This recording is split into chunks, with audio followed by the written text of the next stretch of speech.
તો રામ રામ કિસાન મિત્રો, આજે આપણે આવી ગયા છે એક જોરદાર મસ્ત ફાર્મ હાઉસ ઉપર, જે આખે આખું ફાર્મ હાઉસ ઓર્ગેનિક છે. તો આપણે તમને બતાવીશું કે એક ફાર્મ હાઉસ બનાવેલું છે એવો કે આની અંદર લગભગ ઘણા પ્રકારની ખેતી છે, અને જે ઓર્ગેનિક છે ને એ પણ આંતરપ્રાક છે. તમને આપણે ટોટલી આખી ખેતી બતાવીશું કે કેવી રીતે ખેતી કરવામાં આવે.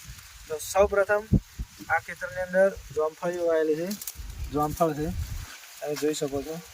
ઘણા એવા અમુક છોડ છે જેને મોટા મોટા જોમફળ આવેલા છે, આપણે તમને બતાવીએ.